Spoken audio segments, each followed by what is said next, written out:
దురాశ.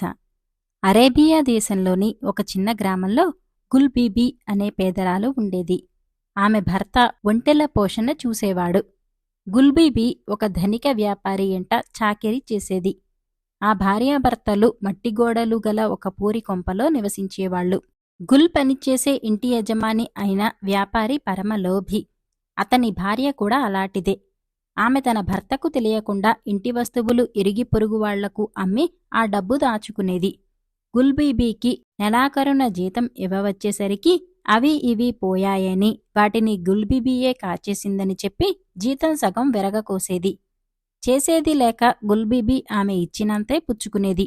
ఒకనాటి రాత్రి కుంభవర్షం కురిసింది.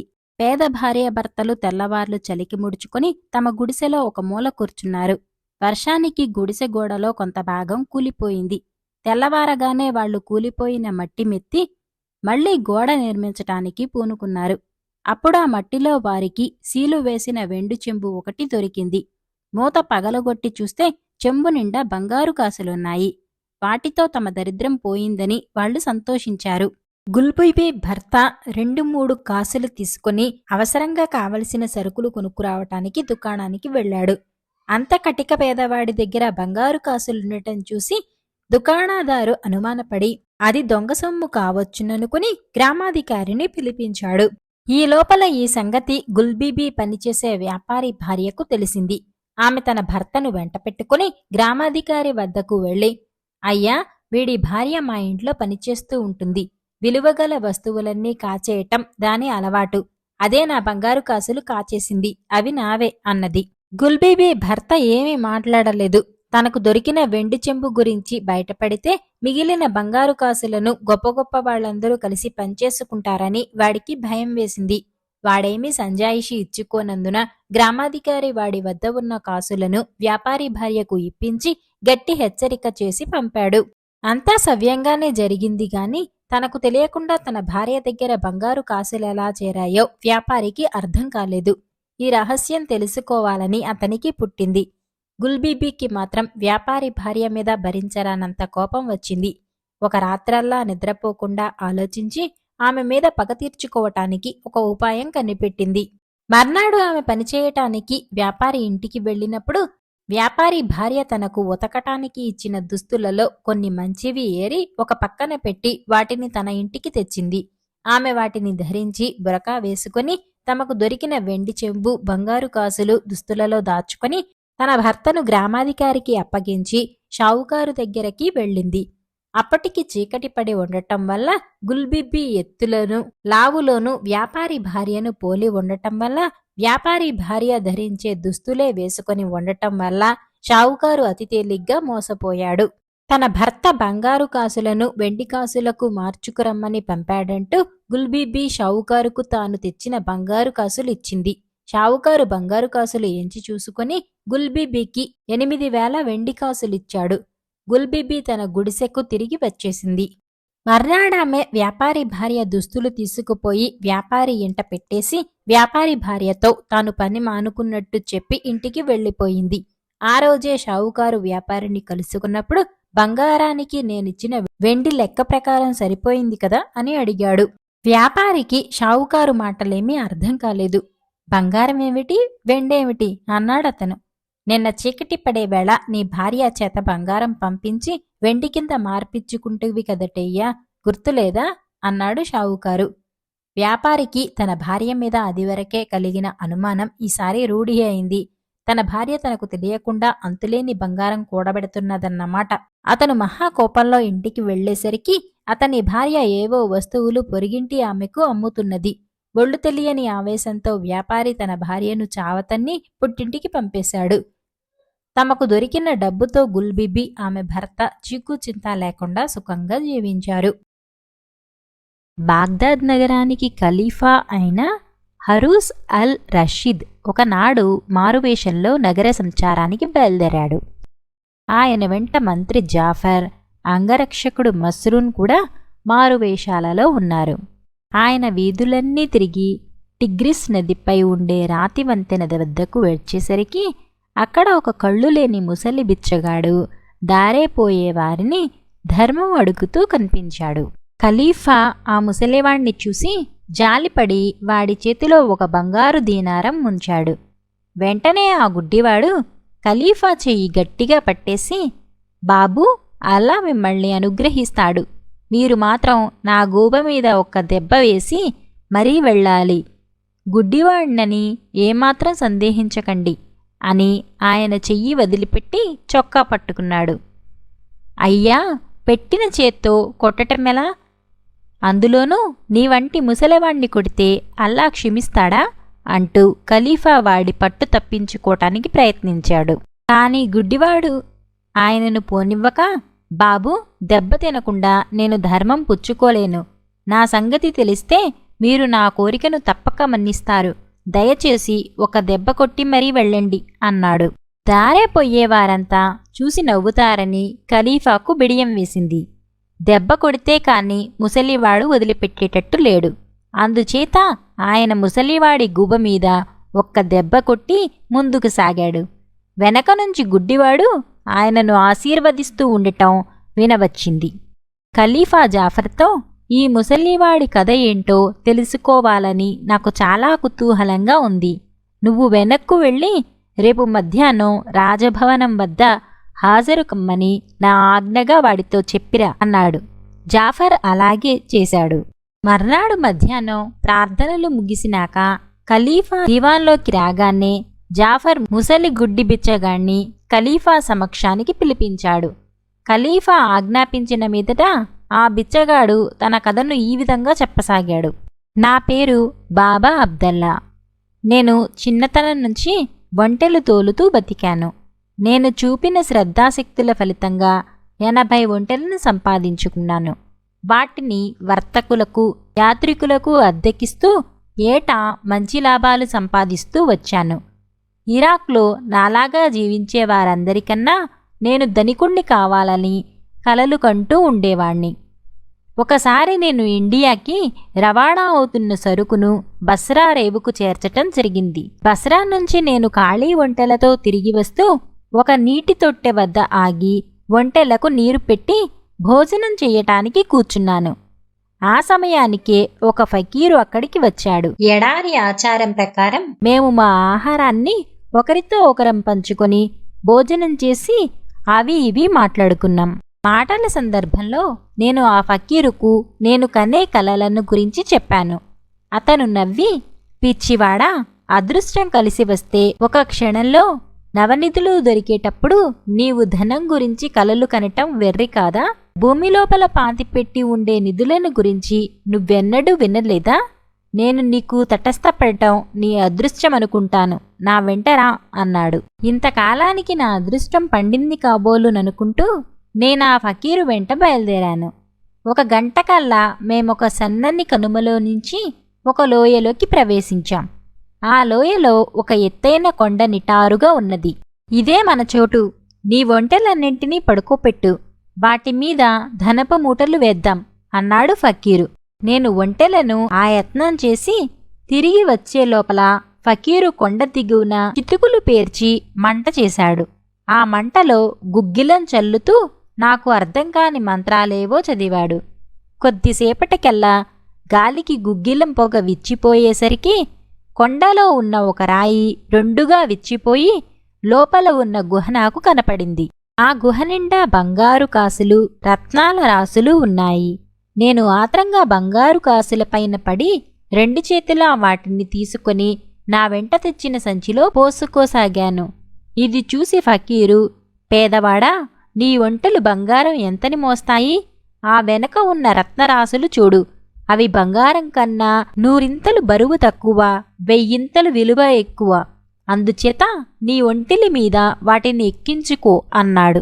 అది నిజమేనని ఒప్పుకొని నేను సంచుల నిండా రత్నాలు పోసుకొని వంటిలపై వేయసాగాను. నేనీ పని చేస్తున్నంతసేపు ఫకీరు ఒక పక్కగా నిలబడి నాకేసి చిరునవ్వుతో చూస్తూ ఉన్నాడు. నా పని పూర్తి కాగానే అతను, ఇక మనం గుహ మూసి వెళ్ళిపోవచ్చు అంటూ అక్కడ ఉన్న ఒక బంగారు జాడీలో చెయ్యి పెట్టి చిన్న బరిణె ఒకటి తీసుకున్నాడు. నా దగ్గర 80,000 ఒంటెలుంటే ఎంత బాగుండేది. 80 ఉండిపోయాయే అని విచారిస్తూ ఫకీరు ఆభరణను తన చొక్కా లోపల దాచటం గమనించి ప్రశ్నార్థకంగా చూశాను. ఇందులో కంటికి రాచుకునే అంజనం తప్ప మరేం లేదు అన్నాడు ఫకీరు. జాడీలో నుంచి నేను కూడా ఒక భరిణ తీసుకోటానికి ప్రయత్నించబోతుంటే అతను నన్ను వారించి ఇవాళకు ఈ తీసుకున్నది చాలు అన్నాడు. మేము బయటికి వచ్చాక ఫకీరు ఏదో మంత్రం చదివాడు. రాయి ఎప్పటిలాగా మూసుకుపోయింది. అతుకు కూడా ఏమాత్రం తెలియరాలేదు.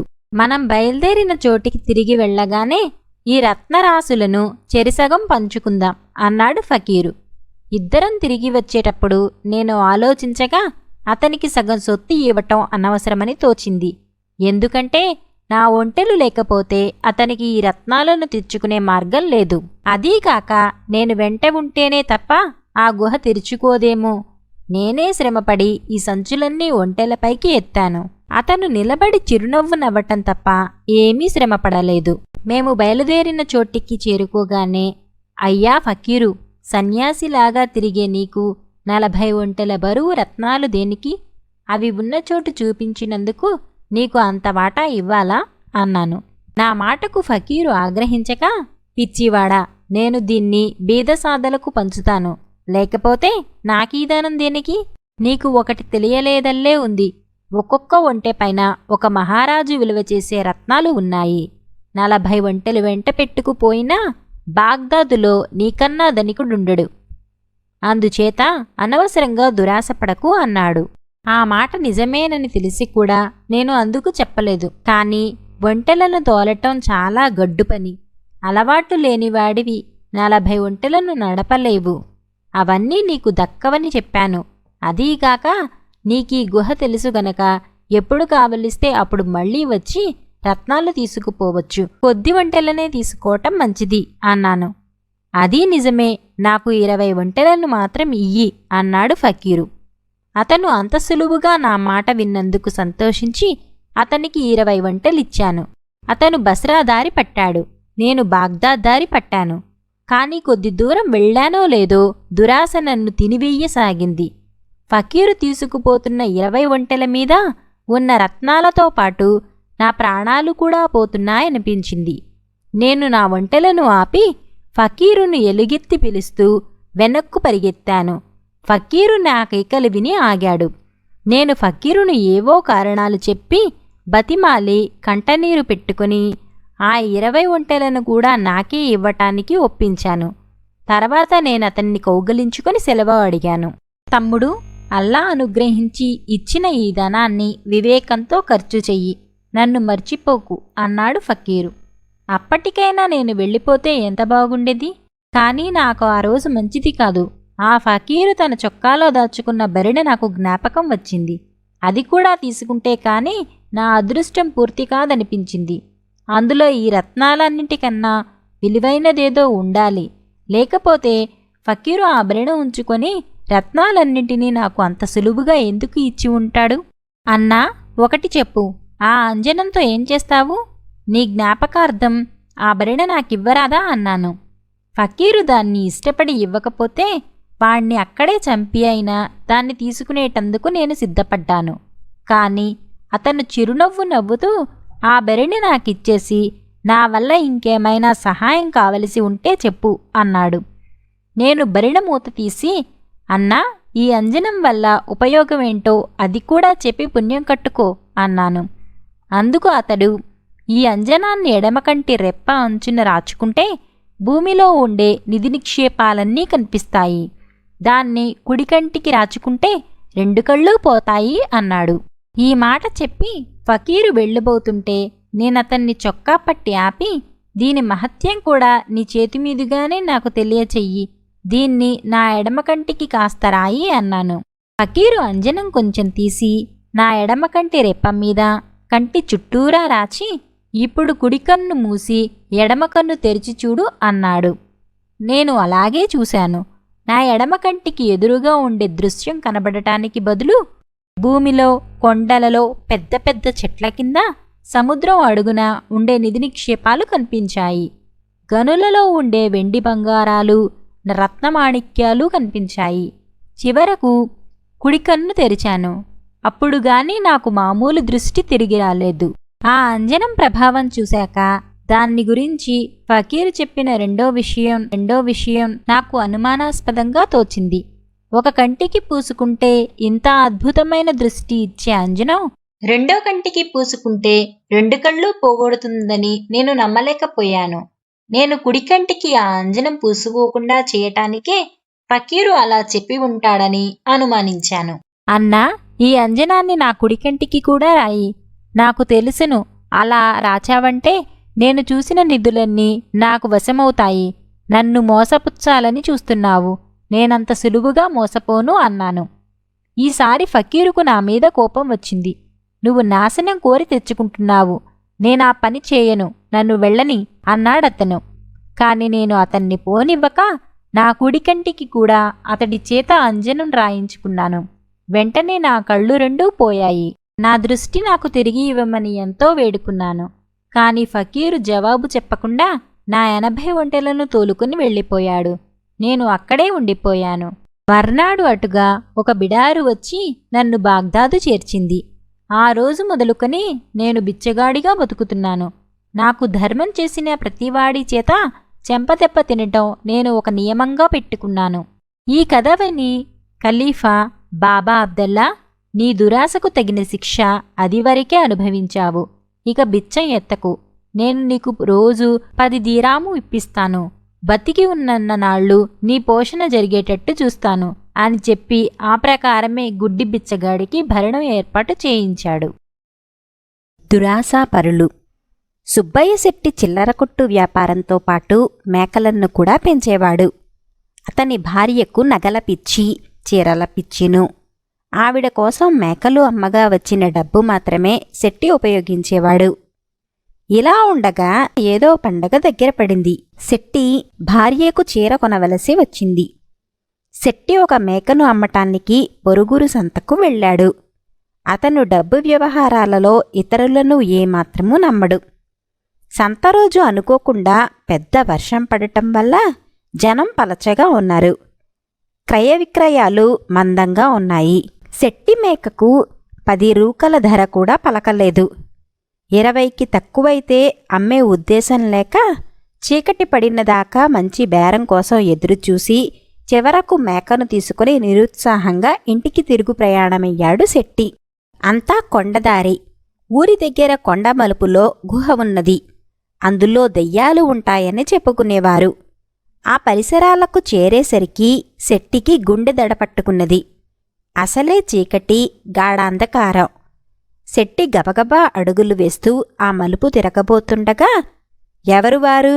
చీకటి పడి ఈ వైపు రావటానికి ఎంత ధైర్యం అన్న మాటలు భయంకరంగా వినిపించాయి. శెట్టి గజగజలాడిపోతూ, నేను సుబ్బయ్య శెట్టిని. అమ్ముడుపోని మేకను ఇంటికి తోలుకుపోతున్నాను. ఆలస్యమైంది. ఇంకెన్నడూ చీకటిపడి ఈ ఛాయలకు రాను అన్నాడు.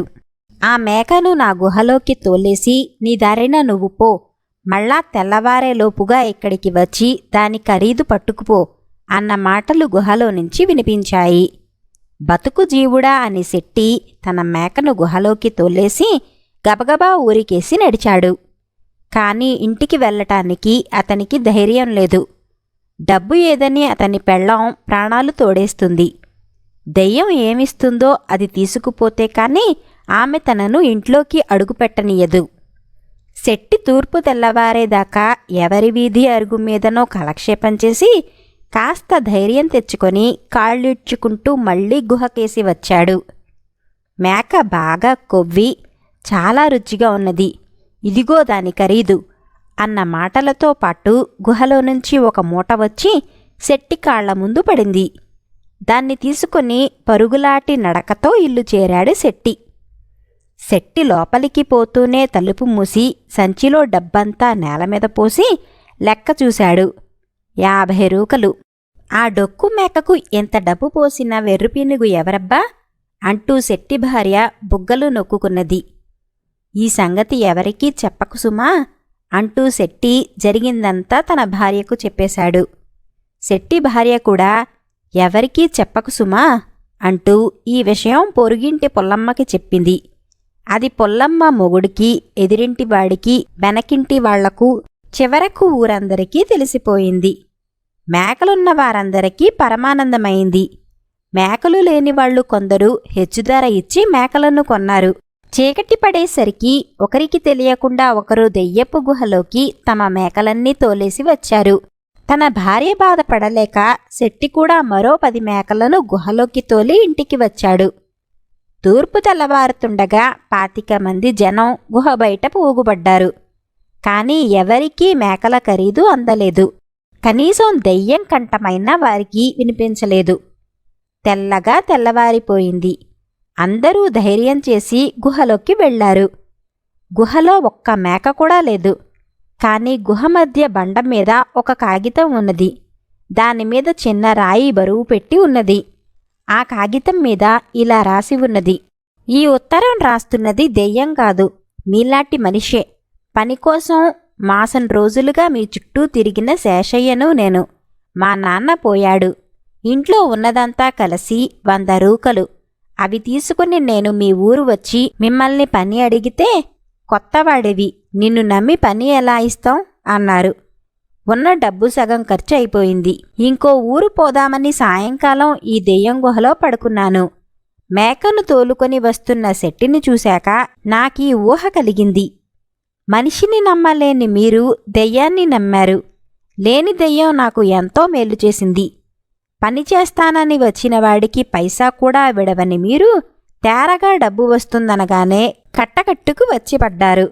మీ మేకల్ని అమ్మిన డబ్బుతో ఎక్కడైనా వ్యాపారం ప్రారంభించి ఏడాది లోపల మీ రుణం తీర్చేస్తానన్న నమ్మకం నాకున్నది. అంతదాకా ఓపిక పట్టండి. ఈ ఉత్తరం చదివించుకొని విన్నవాళ్లంతా నోళ్లు వెళ్లబెట్టారు.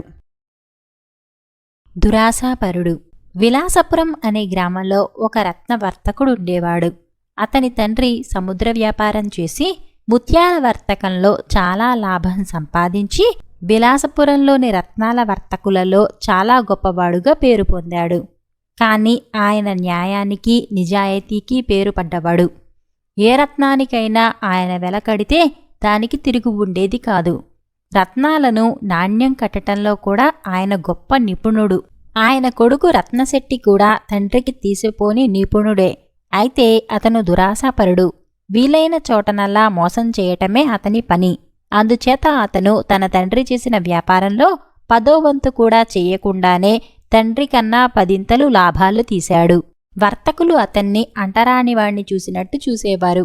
ఒకనాడు రత్నశెట్టి దుకాణానికి మాసిన గుడ్డలతో ఒక నడివయస్సు మనిషి వచ్చి ఒక అపూర్వమైన ముత్యాన్ని తీసి అమ్మజూపాడు.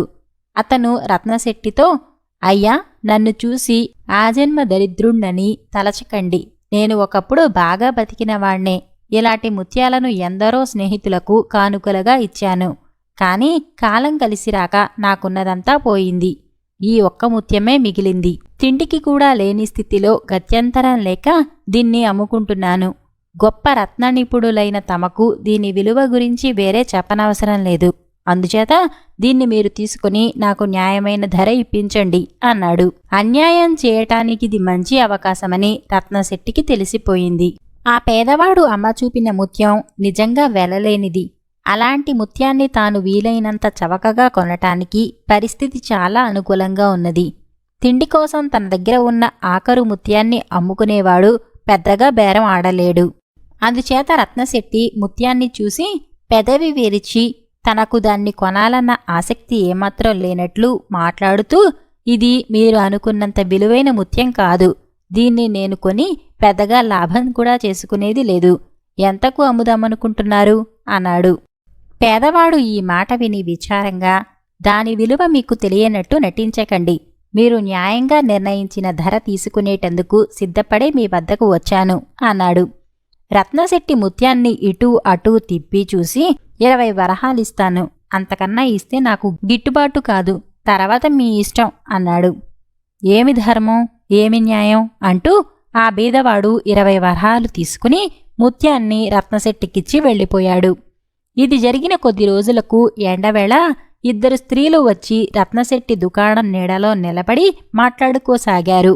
వారి సంభాషణను బట్టి వాళ్లు చాలా ధనికులని, అత్తా కోడళ్ళని రత్నశెట్టి గ్రహించాడు. కోడలి చేతిలో చంటిబిడ్డ ఉన్నట్టున్నది.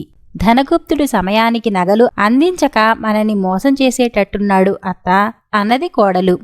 ఇన్నాళ్లుగా మనం ఏది కావాలంటే అది అందిస్తూ వచ్చాడు కదా, ఈసారే ఇలా అయింది. మనకు కావలసిన మేలు రకం వజ్రాలు ఇంకా అందలేదంటున్నాడు. నిజమేనేమో అన్నది అత్త. పెళ్లి ఇంకా వారం కూడా లేదు కదా, అతనికి వజ్రాలు అందేదెప్పుడు, హారం తయారయ్యేదెప్పుడు అన్నది కోడలు. ఈ మాటలు విన్న రత్నశెట్టికి చాలా పెద్ద బేరం వాసన తగిలింది. అతను ఆ స్త్రీలకు నమస్కారం చేసి లోపలికి ఆహ్వానించి, అమ్మా, మన దుకాణంలో చాలా మంచి రత్నాలున్నాయి, నగలున్నాయి, చూసుకోండి, తప్పేముంది, మీ వంటివారి బేరం కోసమే కదా మేమున్నది అన్నాడు. మరేమీ లేదు నాయనా, నా మేనకోడలిని మంత్రిగారి కుమారుడికిచ్చి చేస్తున్నాం. ఏదన్నా మంచి బహుమానం ఇవ్వకపోతే బాగుండదు. చూడు, మంచి వజ్రాల హారం తయారు చేయించే పని ధనగుప్తుడికి అప్పచెప్పాం. అతను తాత్సారం చేసి మమ్మల్ని ఇరుకున పెట్టాడు అన్నది అత్త. అమ్మగారు, మన దుకాణంలో మహారాణులు ధరించగలిగిన వజ్రాల హారం సిద్ధంగా ఉన్నది, చూపిస్తాను అంటూ రత్నశెట్టి ఒక హారాన్ని తీసి చూపాడు. ఖరీదు ఎంతైనా కాని మనం పెట్టే నగ పెళ్లి కూతురికి నచ్చాలి. అందుచేత దీన్ని ఆ పిల్లకు చూపించి తెస్తాను. నేను తిరిగి వచ్చేదాకా నా కోడలు ఇక్కడే ఉంటుంది. ఎందుకైనా మంచిది, నా వెంట మీ దుకాణంలో ఉండే కుర్రవాణ్ణి పంపించు, తోడుగా ఉంటాడు అన్నది అత్త. దానికే అమ్మా, మహారాజుగా చూపించి తీసుకురండి అన్నాడు రత్నశెట్టి. అత్త వెంట రత్నశెట్టి దగ్గర పనిచేసే గుమ్మస్తా వెళ్ళాడు. వాళ్ళు వెళ్ళగానే కోడలు రత్నశెట్టితో, మీ దగ్గర మేలుజాతి ముత్యాలున్నాయా? పెళ్లికూతురికి మంచి ఉంగరం ఒకటి చేయిస్తాం అన్నది. రత్నశెట్టి తాను పేదవాడి వద్ద 20 వరహాలకు కొన్న ముత్యాన్ని మరికొన్నిటితో కలిపి చూపాడు. కోడలు పేదవాడి ముత్యాన్ని ఎన్నుకొని దాని ఖరీదు ఎంతని అడిగింది. అది చాలా అపూర్వమైన ముత్యం అమ్మగారు, దాని ధర 2000 వరహాలు అన్నాడు రత్నశెట్టి. ఇంతలోనే దుకాణం బయట గలాటా జరిగింది. 2 మనుషులు కత్తులు దూసి భయంకరంగా పోట్లాడుకోసాగారు. జనం గుమిగూడారు. రత్నశెట్టి కూడా దుకాణం బయటకు వచ్చి గలాటా చూడసాగాడు. ఇంతలో రక్షక భటులు వచ్చారు. పోట్లాడుకునే వాళ్లను పట్టుకున్నారు. చుట్టూ చేరిన వాళ్లు చాలామంది అక్కడ్నుంచి చల్లగా జారుకున్నారు. అల్లరి తన దుకాణం ముందే జరగటం వల్ల రత్నశెట్టి ఎక్కడికి పోలేకపోయాడు. జరిగినదంతా చూశావు, సాక్ష్యం చెప్పటానికి పద అంటూ రక్షక భటులు రత్నశెట్టిని నిర్బంధించారు. దుకాణం నేను చూస్తూ ఉంటాను, వెళ్ళిరండి అన్నది కోడలు. ముక్కు మొహం తెలియని స్త్రీకి దుకాణం అప్పచెప్పటం రత్నశెట్టికి ఏమాత్రం ఇష్టం లేకపోయినా వెళ్ళక తప్పింది కాదు. న్యాయాధికారి ముందు రత్నశెట్టి ఒక మాటకు ఒకటి చెప్పాడు. అతని ధ్యాస అంతా దుకాణం మీదే ఉన్నది. రత్నశెట్టి చెప్పేదంతా న్యాయాధికారికి అబద్ధంగా తోచి, నువ్వే అసలు నేరస్తుడిలా కనిపిస్తున్నావు అంటూ వేసిన ప్రశ్నలే మళ్లీ మళ్లీ వేసి చాలాసేపు నిలబెట్టి మరీ పంపేశాడు. రత్నశెట్టి దుకాణానికి తిరిగి వచ్చేసరికి కోడలు అక్కడ లేదు. బిడ్డ మాత్రం ఒక పక్క పడుకోపెట్టి గుడ్డ కప్పి ఉన్నది. దుకాణం నౌకరు కూడా ఇంకా తిరిగి రాలేదు. రత్నశెట్టికి అంతా అయోమయంగా ఉన్నది. ఇంతలో నౌకరు కుర్రాడు పరిగెత్తుకుంటూ వచ్చి, మోసం, పచ్చి మోసం అన్నాడు. వాడు అత్తవెంట చాలా దూరం వెళ్ళాక ఆమె ఒక ఆవరణలో ప్రవేశిస్తూ, ఇక్కడే ఉండు, ఇప్పుడే వస్తాను అన్నదిట. వాడు ఎంతసేపు చూసినా ఆవిడ రాలేదుట. చివరకు వాడు లోపలికి వెళ్లి చూస్తే అదొక సత్రం. దాని ఆవరణకు 4 వైపులా దారులున్నాయట. అత్తజాడ ఎక్కడా కనిపించక ఆమె మరో ద్వారం గుండా వెళ్ళిపోయి ఉంటుందనుకొని నౌకరు తన యజమానికి ఈ మాట చెప్పటానికి వచ్చాడు. రత్నశెట్టి గుండె అవిసిపోయింది. అతను బిడ్డ మీద కప్పి ఉన్న గుడ్డ తీసి చూస్తే దాని అడుగున మట్టి బొమ్మ. సరుకు చూసుకుంటే దాదాపు దుకాణమంతా ఖాళీ అయి ఉన్నది. ఆ దెబ్బతో రత్నశెట్టి పకీరైపోయాడు. ఇతర వర్తకులెవరూ అతనికి సహాయం చేయలేదు. అతను ఇల్లు వాకిలి అమ్ముకొని చిల్లర సామాను కొట్టు పెట్టుకుని పేదగా బతకవలసి వచ్చింది. ఒకనాడు ఒక శ్రీమంతుడు గుర్రం మీద రత్నశెట్టి దుకాణం ముందు ఆగి, రత్నశెట్టి ఉప్పుశెట్టి అయినట్టుందే, నన్ను గుర్తించలేదా? నా దగ్గర ఒక ముత్యాన్ని 20 వరహాలకు కొన్నావు, జ్ఞాపకం ఉందా? నా ముత్యం నాకు తిరిగి చేరిందిలే. ఇకనైనా న్యాయంగా వ్యాపారం చేసుకో. నా రాజ్యంలో అన్యాయం జరిగితే నేను సహించను అని ముందుకు సాగిపోయాడు. దురాశ. అరేబియా దేశంలోని ఒక చిన్న గ్రామంలో గుల్బీబీ అనే పేదరాలుండేది. ఆమె భర్త ఒంటెల పోషణ చూసేవాడు. గుల్బీబీ ఒక ధనిక వ్యాపారి ఇంట చాకిరీ చేసేది. ఆ భార్యాభర్తలు మట్టిగోడలు గల ఒక పూరి కొంపలో నివసించేవాళ్లు. గుల్ పనిచేసే ఇంటి యజమాని అయిన వ్యాపారి పరమలోభి. అతని భార్య కూడా అలాంటిదే. ఆమె తన భర్తకు తెలియకుండా ఇంటి వస్తువులు ఇరుగు పొరుగు వాళ్లకు అమ్మి ఆ డబ్బు దాచుకునేది. గుల్బీబీకి నెలాఖరున జీతం ఇవ్వవచ్చేసరికి అవి ఇవి పోయాయని, వాటిని గుల్బీబీయే కాజేసిందని చెప్పి జీతం సగం విరగకోసేది. చేసేది లేక గుల్బీబీ ఆమె ఇచ్చినంత పుచ్చుకునేది. ఒకనాటి రాత్రి కుంభవర్షం కురిసింది. పేద భార్యాభర్తలు తెల్లవార్లు చలికి ముడుచుకొని తమ గుడిసెలో ఒక మూల కూర్చున్నారు. వర్షానికి గుడిసె గోడలో కొంత భాగం కూలిపోయింది. తెల్లవారగానే వాళ్లు కూలిపోయిన మట్టి మెత్తి మళ్లీ గోడ నిర్మించటానికి పూనుకున్నారు. అప్పుడా మట్టిలో వారికి సీలు చేసిన వెండి చెంబు ఒకటి దొరికింది. మూత పగలుకొట్టి చూస్తే చెంబు నిండా బంగారు కాసులున్నాయి. వాటితో తమ దరిద్రం తీరిపోయిందని వాళ్లు సంతోషించారు. గుల్బీబీ భర్త 2-3 బంగారు కాసులు తీసుకుని అవసరంగా కావలసిన సరుకులు కొనుక్కురావటానికని దుకాణానికి వెళ్ళాడు. అంత కటిక పేదవాడి దగ్గర బంగారు కాసులుండటం చూసి దుకాణదారు అనుమానపడి అది దొంగ సొమ్ము కావచ్చునని గ్రామాధికారిని పిలిపించాడు. ఈ లోపల ఈ సంగతి గుల్బీబీ పనిచేసే వ్యాపారి భార్యకు తెలిసింది. ఆమె తన భర్తను వెంటపెట్టుకుని గ్రామాధికారి వద్దకు వెళ్ళి, అయ్యా, వీడి భార్య మా ఇంట్లో పనిచేస్తూ ఉంటుంది. విలువగల వస్తువులన్నీ కాచేయటం దాని అలవాటు. అదే నా బంగారు కాసులు కాచేసింది. అవి నావే అన్నది. గుల్బీబీ భర్త ఏమీ మాట్లాడలేదు. తనకు దొరికిన వెండి చెంబు గురించి బయటపడితే మిగిలిన బంగారు కాసులను గొప్ప గొప్ప వాళ్ళందరూ కలిసి పంచేసుకుంటారని వాడికి భయం వేసింది. వాడేమీ సంజాయిషీ ఇచ్చుకోనందున గ్రామాధికారి వాడి వద్ద ఉన్న కాసులను వ్యాపారి భార్యకు ఇప్పించి గట్టి హెచ్చరిక చేసి పంపాడు. అంతా సవ్యంగా జరిగింది. కాని తనకు తెలియకుండా తన భార్య దగ్గర బంగారు కాసులు ఎలా చేరాయో వ్యాపారికి అర్థం కాలేదు. ఈ రహస్యం తెలుసుకోవాలని అతనికి పుట్టింది. గుల్బీబీకి మాత్రం వ్యాపారి భార్య మీద భరించరానంత కోపం వచ్చింది. ఒక రాత్రల్లా నిద్రపోకుండా ఆలోచించి ఆమె మీద పగ తీర్చుకోవటానికి ఒక ఉపాయం కనిపెట్టింది. మర్నాడు ఆమె పనిచేయటానికి వ్యాపారి ఇంటికి వెళ్ళినప్పుడు వ్యాపారి భార్య తనకు ఉతకటానికి ఇచ్చిన దుస్తులలో కొన్ని మంచివి ఏరి ఒక పక్కన పెట్టి వాటిని తన ఇంటికి తెచ్చింది.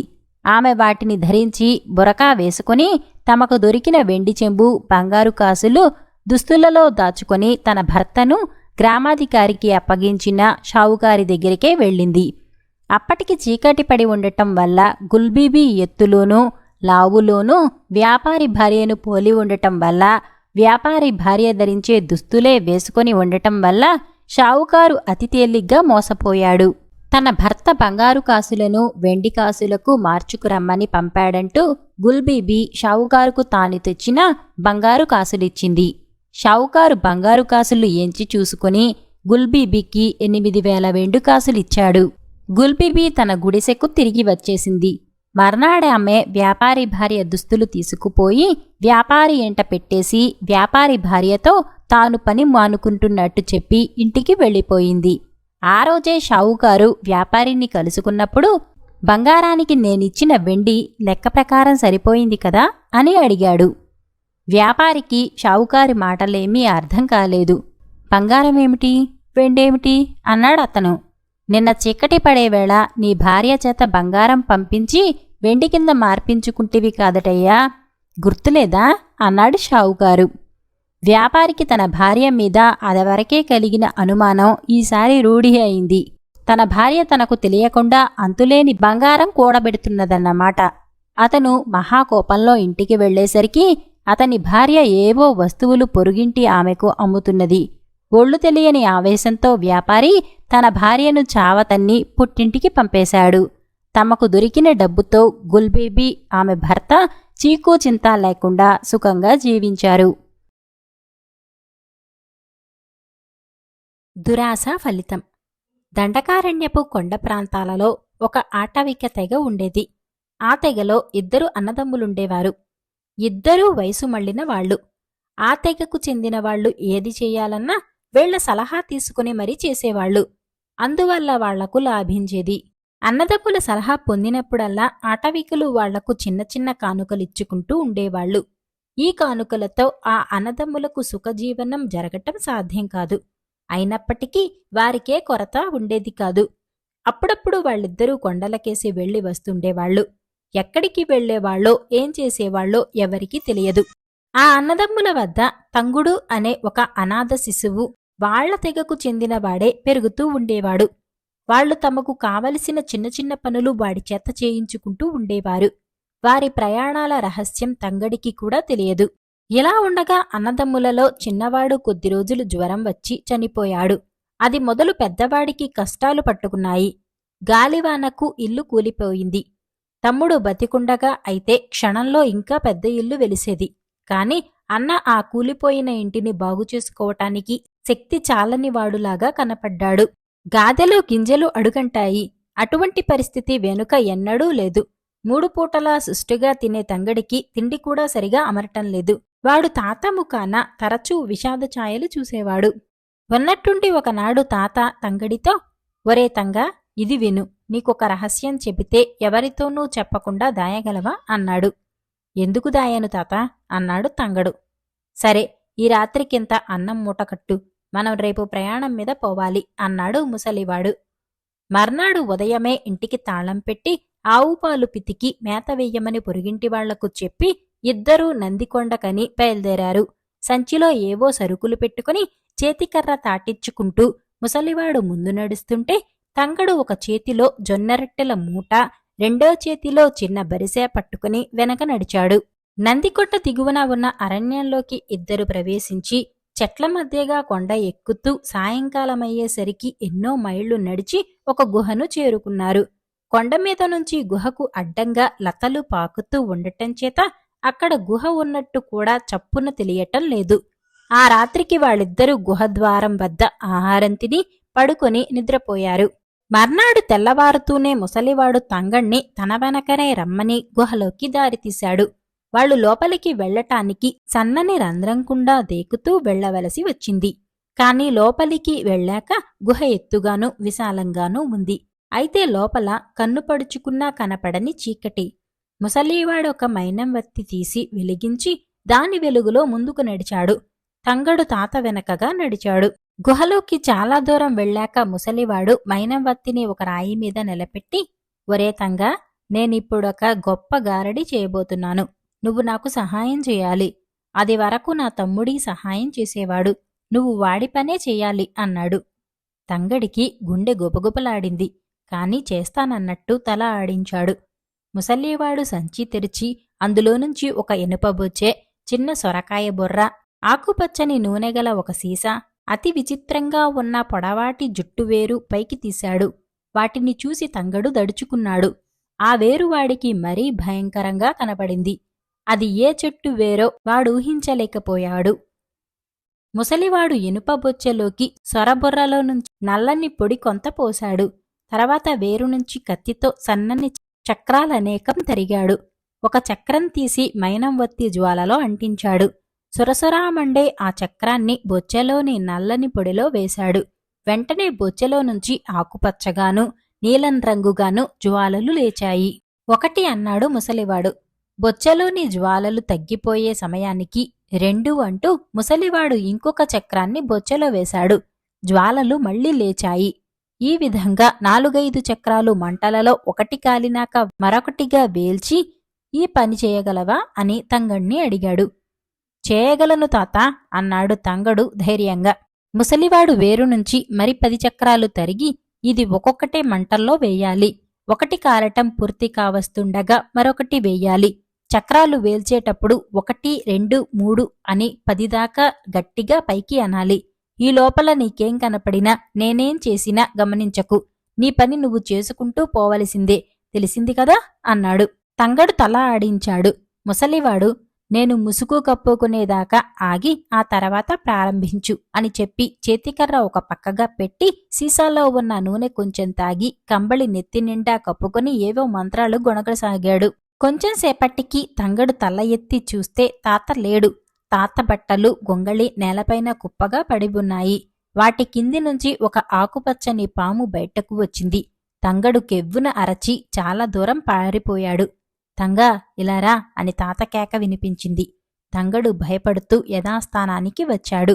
ముసలివాడు పట్టరాని ఆగ్రహంతో నానా తిట్లు తిట్టి, నేనేం చెప్పాను?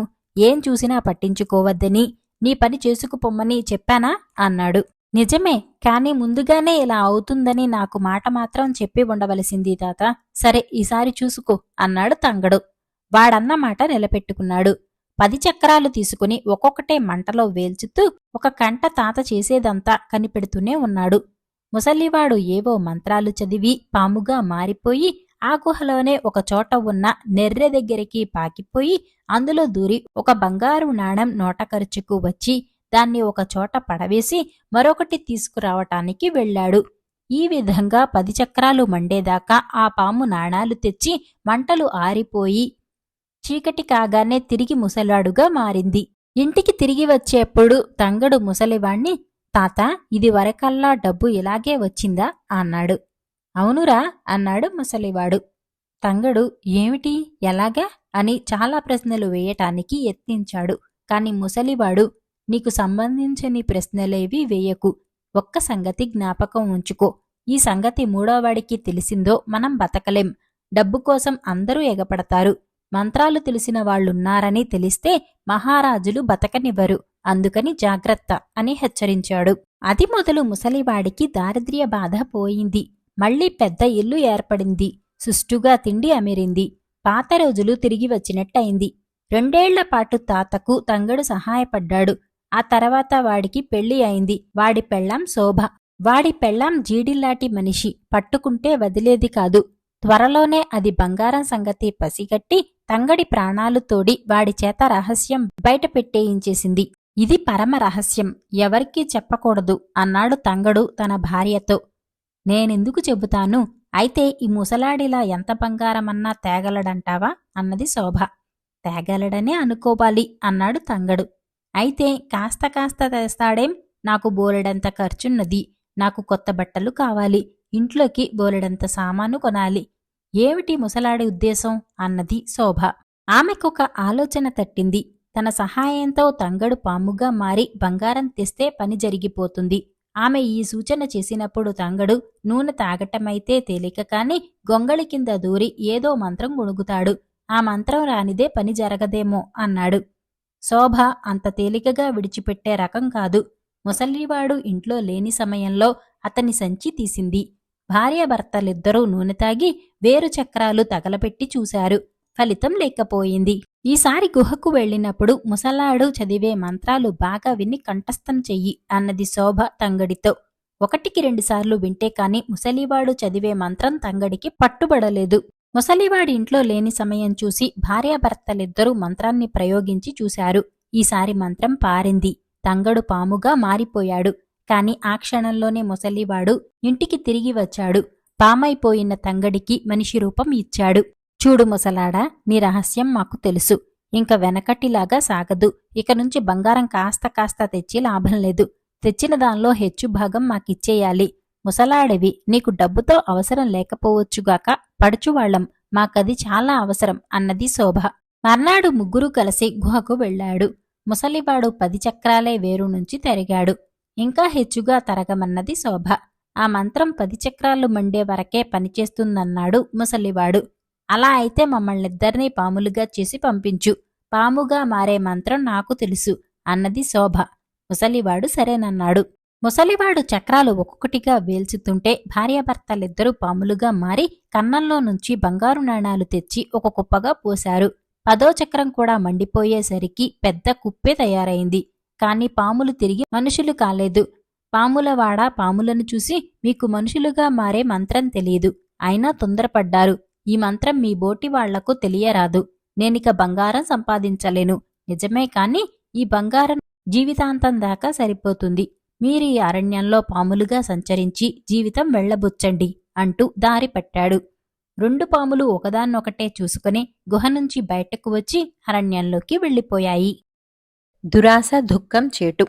రాసినవారు ఎం రమాకాంత శర్మ గారు. విప్రకూటం అనే అగ్రహారంలో ఒక పండితుడు ఉండేవాడు. ఆయనకు సావిత్రి అనే ఒక కుమార్తె ఉండేది. ఆ పండితుడి వద్ద శరభుడు, కరభుడు అనే ఇద్దరు శిష్యులుండేవారు. వారు చదువులో అంత చురుకైన వాళ్లు కారు. అయినా వారి ఆలోచనలు చాలా పెద్దవిగా ఉంటూ ఉండేవి. ఇలా ఉండగా ఒకనాడు ఆ గ్రామానికి కామగ్రీవుడనే ఒక బ్రాహ్మడు వచ్చాడు. ఆయన వయసు 60 ఏళ్లు. ఆయన పండితుడి ఇంటి ముందుగా వెళుతూ వాకిట పండితుడి కుమార్తెను చూసి ఆగాడు. ఆ పిల్ల వెంటనే లోపలికి వెళ్లి తన తండ్రితో, నాన్నా, ఎవరో వచ్చారు అని చెప్పింది. పండితుడు బయటకు వచ్చి ముసలివాణ్ణి చూశాడు. ఆయన పొరుగురి వాడని తెలుసుకుని, అయ్యా, ఈ పుటకు మా ఇంట్లో ఉండండి అని ఆహ్వానించాడు. కామగ్రీవుడు కోరినది కూడా అదే. భోజనాలైనాక ఆయన పండితుడితో, అయ్యా, మీతో ఒక విషయం రహస్యంగా మాట్లాడాలి అన్నాడు. వెంటనే పండితుడు తన శిష్యులనిద్దరినీ బయటకు పంపేశాడు. తర్వాత కామగ్రీవుడు పండితుడితో, నేను వృద్ధుడినని సందేహించవద్దు. నాకు మీ కుమార్తెనిచ్చి పెళ్లి చేయండి. నేను ఒక యోగి వద్ద పరకాయ ప్రవేశము, ఇంద్రజాలము సాధించాను. కాని వాటి మహిమను చూసేలోపునే నేను కాశీలో గంగా తీరాన కాలుజారిపడి ఒక పన్ను విరక్కొట్టుకున్నాను. ఇక నాకా విద్యలు పారవు. అందుచేత పెళ్లాడి చచ్చిపోయేలోపుగా ఒక కుమారుణ్ణి కని వాడికి ఆ 2 విద్యలు ఇచ్చి పోదామనుకుంటున్నాను అన్నాడు. కామగ్రీవుడి మాటలలో పండితుడికి గురి కుదరలేదు. 10 ఏళ్లు కూడా నిండని తన కుమార్తెను అంత ముసలివాడికివ్వటం ఆయనకు ఇష్టం లేకపోయింది. అందుచేత ఆయన కామగ్రీవుడితో, క్షమించండి, నాకు ఉన్నది ఒక్కతే కూతురు. అప్పుడే దానికి పెళ్లి చేసే ఉద్దేశం లేదు అన్నాడు. కామగ్రీవుడు నిస్పృహ చెంది పండితుడి దగ్గర సెలవు పుచ్చుకొని తన దారిన తాను వెళ్లాడు. అయితే శరభుడు, కరభుడు కూడా చాటున ఉండి ముసలివాడికి, తమ గురువుగారికి జరిగిన సంభాషణ అంతా విన్నారు. తర్వాత వాళ్ళిద్దరూ కూడా పలుక్కొని, మనకు చదువు ఎలాగో అంటటం లేదు. ఆ ముసలివాణ్ణి అంటిపెట్టుకుని శుశ్రూష చేశామంటే చచ్చిపోయేటప్పుడు తన విద్యలు మన చేతిలో పెట్టిపోతాడు అని నిశ్చయించుకున్నారు. అందుచేత వాళ్ళిద్దరూ గురువుతో చెప్పకుండా బయలుదేరి దారి వెంట కనిపించిన వారిని అడుగుతూ కామగ్రీవుడు ఎడుగా వెళ్లినది తెలుసుకుని ఆ సాయంకాలమే ఆయన్ని పట్టుకున్నారు. ఆయన వారిని గుర్తించి, మీరెందుకిలా వచ్చారు అని అడిగాడు. స్వామీ, మీరు మా గురువుగారి కుమార్తెను చేసుకుంటామంటే మా గురువుగారు వల్ల కాదన్నారట. మీరు వెళ్ళాక గురువుగారికి భార్యకు పెద్ద దెబ్బలాట అయింది. ఆవిడ పెళ్లి చేస్తే బాగుండేదే అన్నది. మేము కూడా ఆవిడ్ని బలపరిచాం. గురువుగారు మా మీద మండిపడి మమ్మల్ని వెళ్ళగొట్టారు. మీకెలాగైనా పెళ్లి చేయించి తీరుతామని శపథం పట్టి బయలుదేరి వచ్చాం. మా శపథం పూర్తి కావటానికి అవకాశమివ్వండి అన్నారు శరభకరభులు వినయంగా. ఈ మాట విని ఆశపడినవాడై కామగ్రీవుడు వాళ్ళిద్దరినీ తన వెంట రానిచ్చాడు. ఆయన ఊళ్ళూళ్ళూ తిరిగి చాలా చోట్ల తనకు పిల్లనివ్వమని అడిగాడు.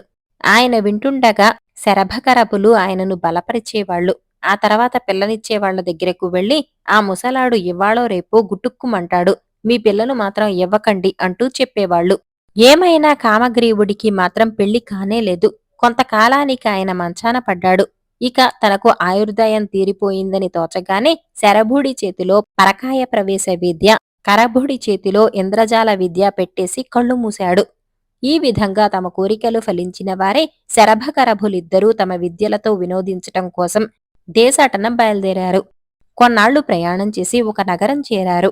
అక్కడ కరభుడు తన ఇంద్రజాలం చూపి రాజుగారిని మెప్పించి డబ్బు సంపాదిద్దామనుకున్నాడు. ఇది చూసి శరభుడు చాలా అసూయపడ్డాడు. కాని వాళ్లు నగరంలోకి వెళ్లి విచారిస్తే రాజుగారు చాలా జబ్బుగా ఉన్నాడని, ఏ విధమైన వినోదాలకు ఉత్తరువు లేదని తెలిసింది.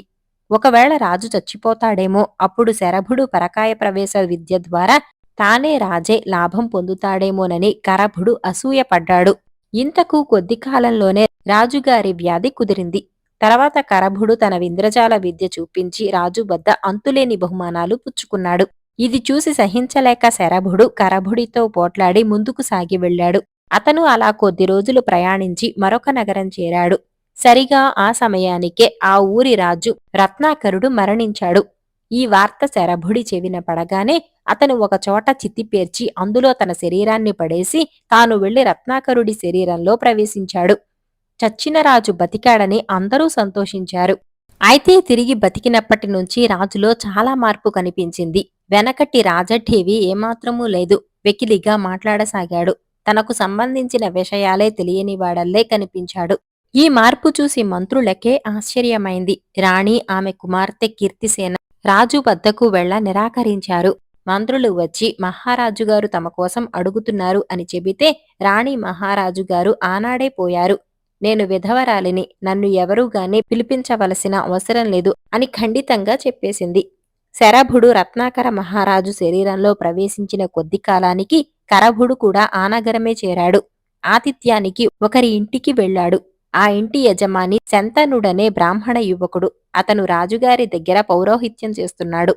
మాటల సందర్భంలో శంతనుడు కరభుడితో తన రాజు చర్యలన్నీ చెప్పి, ఇప్పుడు ఆ ముసలాడికి మళ్లీ పెళ్లి కావాలట, చక్కని పిల్ల ఎక్కడన్నా ఉంటే పెళ్లి చేయమని నన్ను చంపుకు తింటున్నాడు అన్నాడు. ఆ సంగతి సందర్భాలు విన్న మీదట శరభుడు రాజు శరీరంలో ప్రవేశించాడా అని కరభుడికి అనుమానం కలిగింది. అన్నా, నేను చెప్పినట్టు చేస్తే మీ రాజుకు పట్టిన గ్రహాన్ని నేను వదలకొడతాను. నేను కొద్ది రోజులు రహస్యంగా మీ ఇంటనే ఉండి ఇంద్రజాలం చేస్తాను. నువ్వు ఈ సాయంకాలమే మీ రాజును ఉద్యానవనానికి బయలుదేరతీయి. అక్కడ ఒక అప్సరసలాంటి స్త్రీ ఉన్నదని చెప్పు. ఆయనను ఊరికి ఉత్తరంగా ఉన్న శ్మశానానికి తీసుకుపో. మిగిలినదంతా నేను చూస్తాను అని కరభుడు శంతనుడితో అన్నాడు.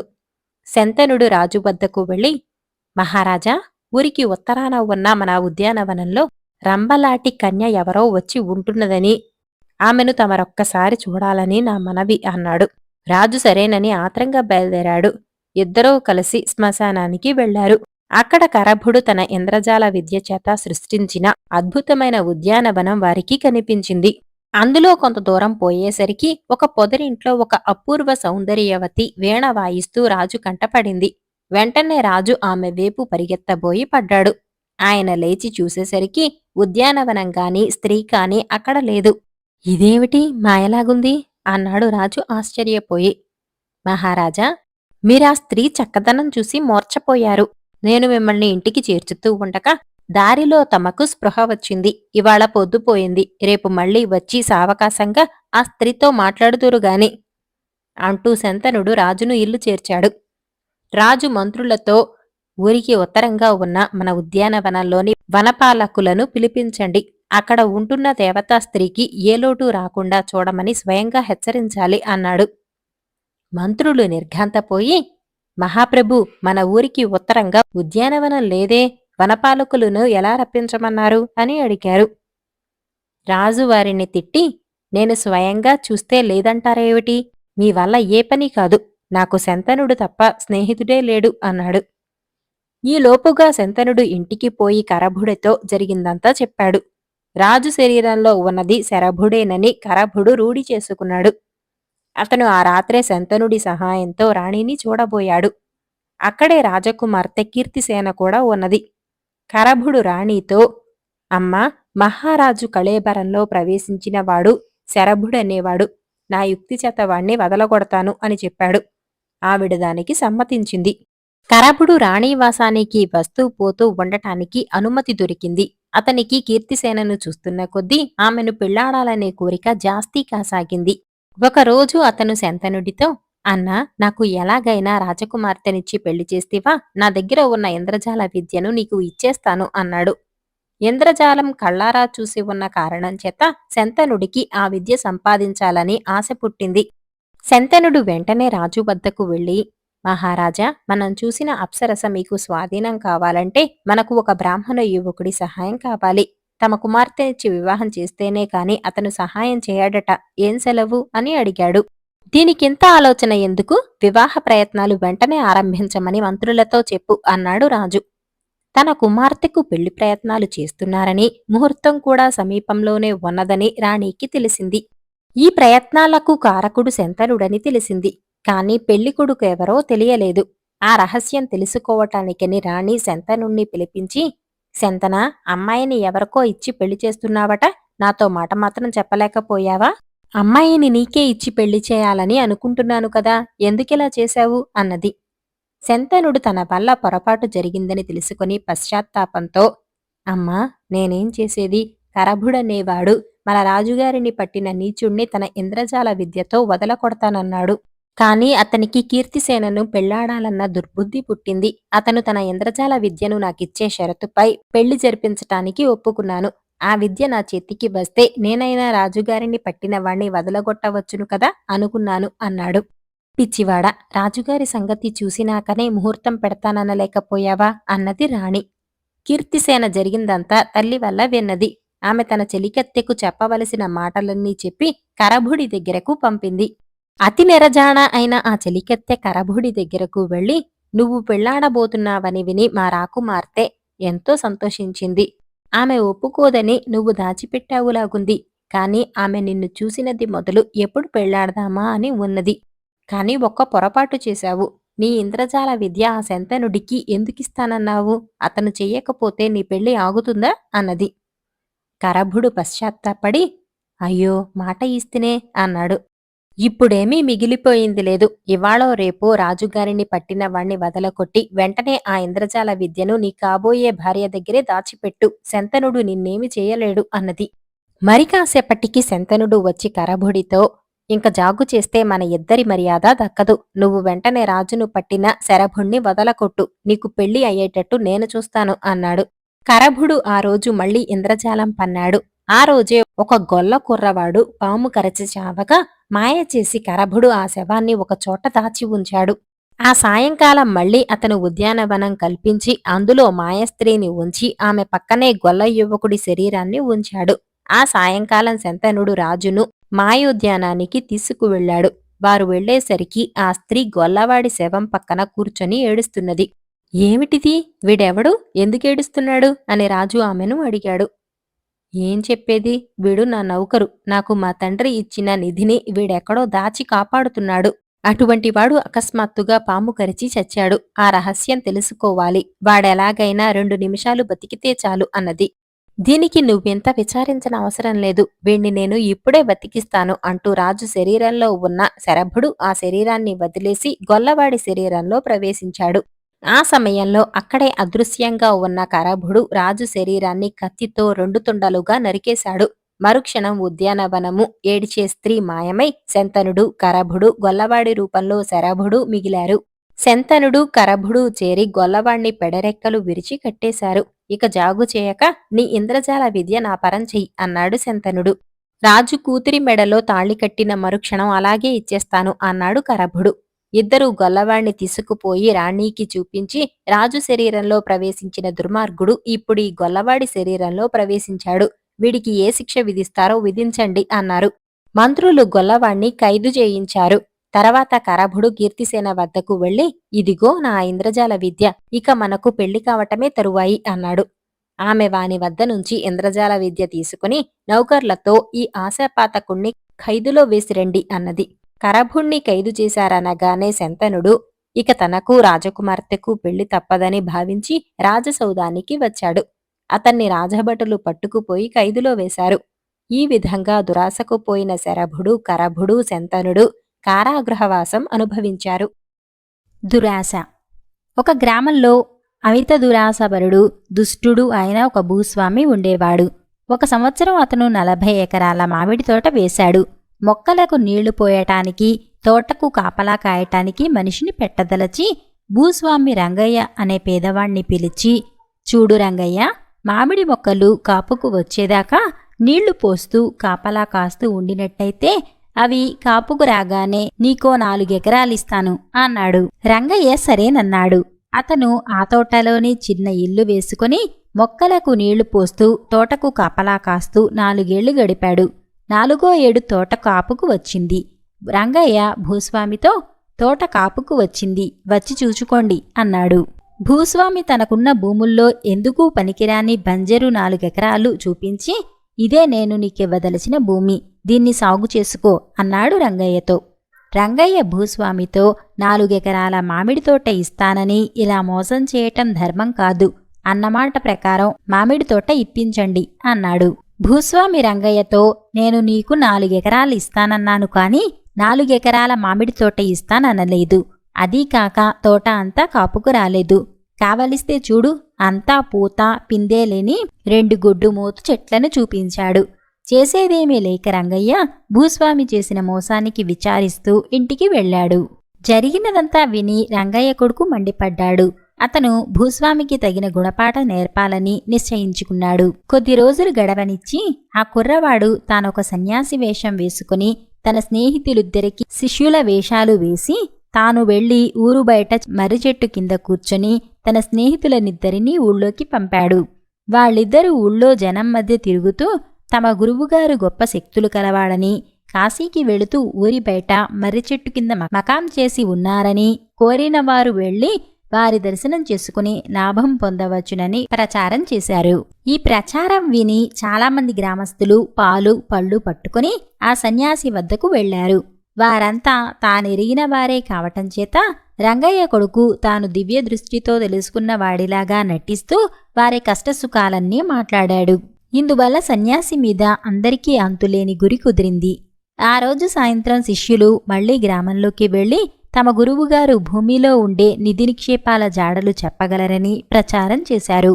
ఈ ప్రచారం భూస్వామి చెవుల పడింది.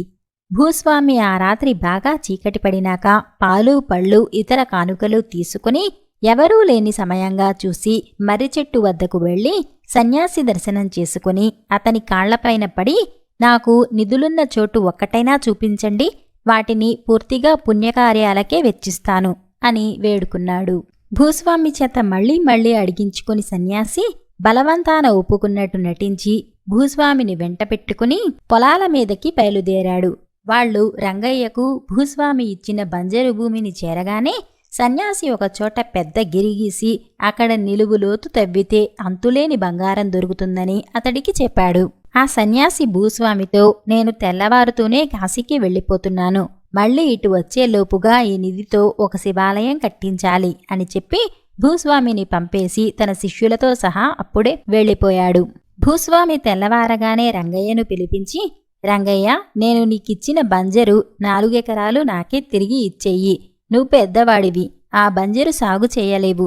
నువ్వు అడిగినట్టు నీకు 4 ఎకరాలు మామిడి తోటే ఇస్తాను, తీసుకో అన్నాడు.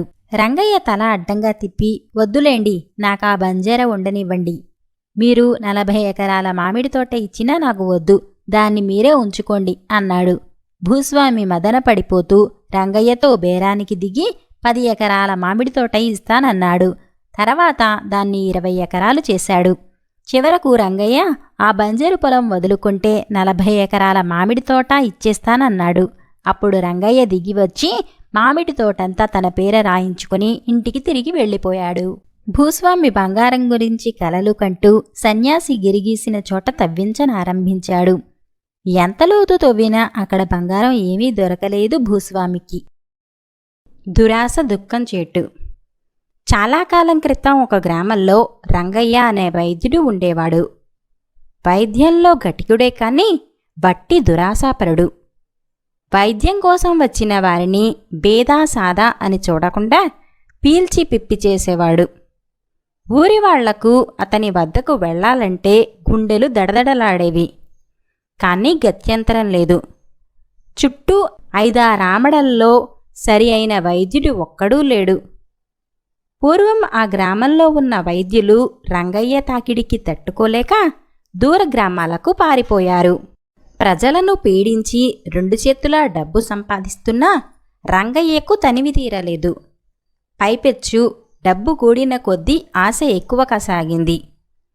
చుట్టుపట్ల ఎక్కడా తనను మించిన ధనవంతుడు లేడనిపించుకోవాలని అతని ఆశ. ఆ ఊళ్ళోనే రామనాథం అనే ధనవంతుడు ఒకడుండేవాడు. అతను దయాదాక్షిణ్యాలు కలవాడు. ఊళ్ళో ఎవరికే ఆపద సంభవించినా తన శక్తి కొద్దీ ఆదుకునేవాడు. రామనాథం అంటే ఊళ్ళో అందరికీ ప్రేమ గౌరవమును. కాని రంగయ్యకు మాత్రం అతనంటే మంట.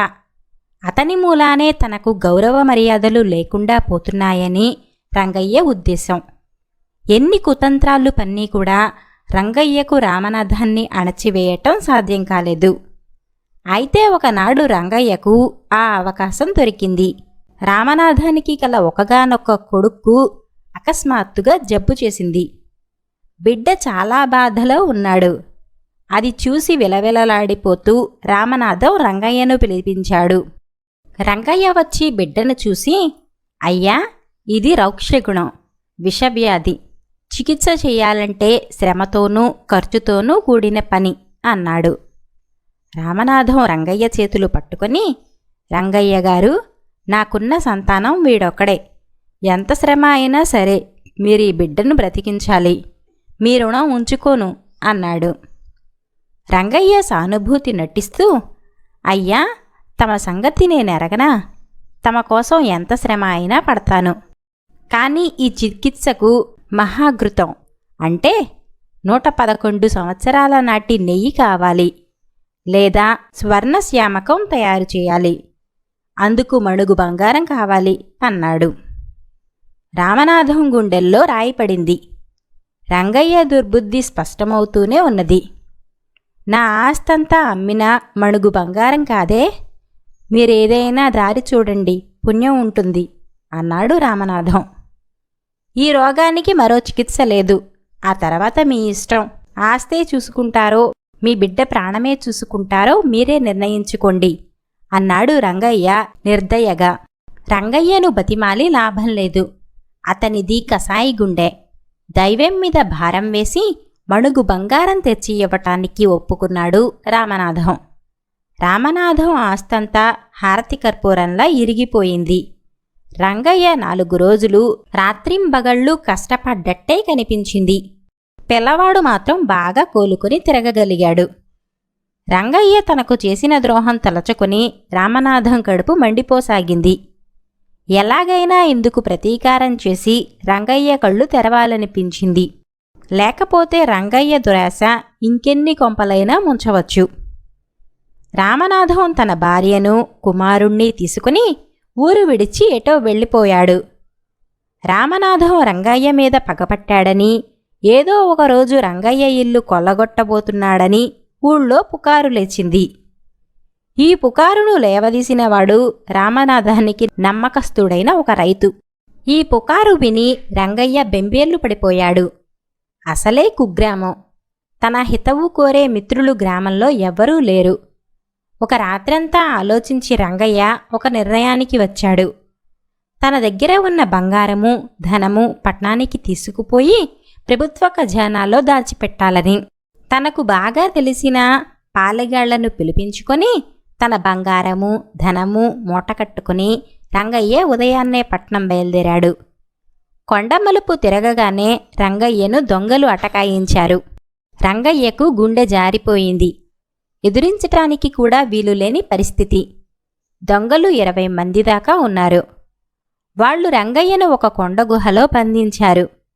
కానీ వాళ్లు తన దగ్గర ఉన్న బంగారాన్ని, డబ్బును దోచుకోకపోవటం చూసి రంగయ్య ఆశ్చర్యపడ్డాడు. అతను తన గుహ బయట కాపలా ఉన్న దొంగను పిలిచి, నా వద్ద కొద్దిగా డబ్బు ఉన్నది, దాన్ని పుచ్చుకొని నన్ను వదిలేయ్యరాదు అని అడిగాడు. నాయకుడి ఆజ్ఞ లేదు అన్నాడు దొంగ పెడసరంగా. పోనీ కూడు నీరు అయినా ఇస్తారా, లేక నన్ను మార్చి చంపేస్తారా అన్నాడు రంగయ్య. ధర ఇచ్చుకుంటే ఏది కావాలంటే అది తెచ్చిస్తాను అన్నాడు దొంగ. ఎంత ఇవ్వాలి అని రంగయ్య అడిగాడు. కూటికి 1,00,000, నీళ్లకు 50,000 రూపాయలు అన్నాడు దొంగ. రంగయ్య అదిరిపడ్డాడు. 1,00,000? ఇదేం కుట్రా? ఎంత దురన్యాయం! కూడుకు 1,00,000 రూపాయలా అని అతను కోపంతో పళ్ళు కొరికాడు. న్యాయమో అన్యాయమో, దాని ధర అది. ఆ తర్వాత మీ ఇష్టం. డబ్బే కావాలో కూడే కావాలో మీరే నిర్ణయించుకోండి అన్నాడు దొంగ నిర్లక్ష్యంగా. 2 రోజుల పాటు రంగయ్య కూడు నీరు లేకుండా గడిపాడు. రామనాథానికి ద్రోహం చేసినందుకు భగవంతుడు తనకు అలాంటి శిక్షే కలిగించాడని అతనికి అనిపించింది. ఆకలి దహించుకుపోతున్నది. కళ్ళు బైర్లు కమ్ముతున్నాయి. తాను చచ్చినాక బంగారం ఎలాగూ దొంగల పాలే అవుతుంది. అంతకన్నా ఎంత తిని తన ప్రాణాలు నిలుపుకోవటం మేలు. దొంగను పిలిచి రంగయ్య తన అంగీకారాన్ని తెలిపాడు.